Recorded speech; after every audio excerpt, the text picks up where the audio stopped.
There are further amendments. Amendment 1162, the clerk will read. On page 2, line 34 of the striking Last amendment, line. insert health records and records of any mental health counseling. The good member from the 8th District, Representative Barnard, to move adoption of the amendment. Thank you, Mr. Speaker. I'd like to move Amendment 1162. It has been moved and seconded that Amendment 1162 be adopted. Remarks, Representative Barnard. Thank you, Mr. Speaker. I really have 3 points I'd like to make. First is that schools under this law are taking the presumption that parents are irresponsible and that parents, the premise of all these parents are that we don't trust them, that they're not going to do what's best for their children.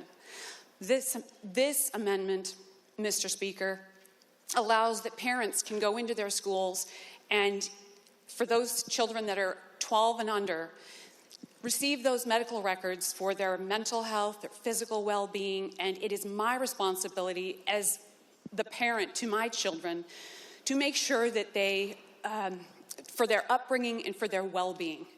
So there was a story, and I have a story very similar to this.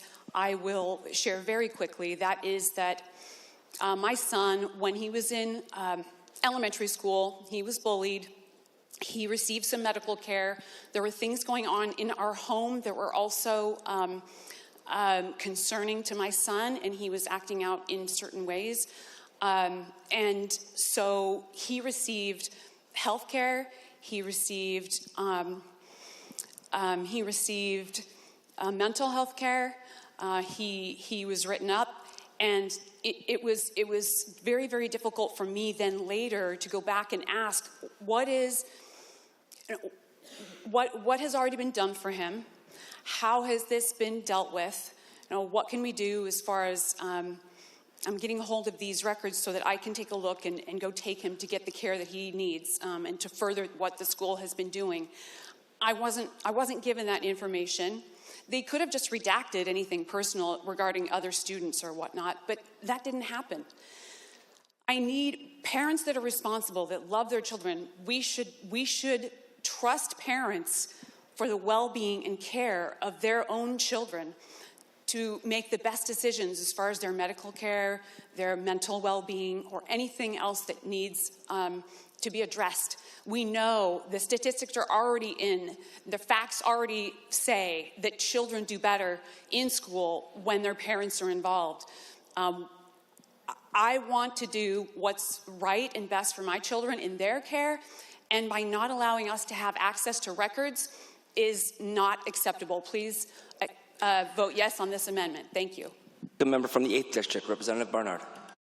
Thank you, Mr. Speaker. I can only, again, speak to my personal experience, but at the beginning of the school year, parents are given, put in their kids' backpacks, all of these papers that we need to sign, and they come from individual teachers. So you can imagine how many things that I have to sign at the beginning of the year.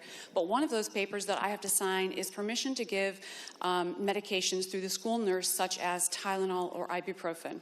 Those are that parents get to choose at the beginning of the year, and I sent in that form. I signed my name to it. It was okay. My child was administered those medicines. I'm just asking for the right to know when and under what circumstance that medication was given to my son. Please vote yes. Thanks. Further remarks, the good member from the 8th District, Representative Barnard. Thank you, Madam Chair. I'd like to start with some really, really good statistics and make this positive. Permission to read? Please proceed if it's relevant. Students involved with parents, or students that have parents that are involved, are 81% more likely to graduate. 44% increase in post-secondary education, a 20% decrease in absences, 62.1% of students agree that parental involvement boosts their self-esteem, enhances school engagement, and it improves or increases their positive attitude toward learning, and they have stronger social skills. So parents that are more engaged, more involved in their students and their child's education have higher success rates in education and in life. The reason why this cuts so closely to the core is because it is our sacred responsibility as parents, our duty as parents, as outlined in not just Holy Scripture, but in law. We have a responsibility to raise our children well as we can, to provide for them home, love, comfort, food, a roof over their heads, clothing, all of the essentials. This bill is creating a wedge. It's putting a wedge between parents and their children that, I think it's a negative way of looking at the responsibility of parents and the responsibility of our schools. Sure, we need our schools to help educate our kids.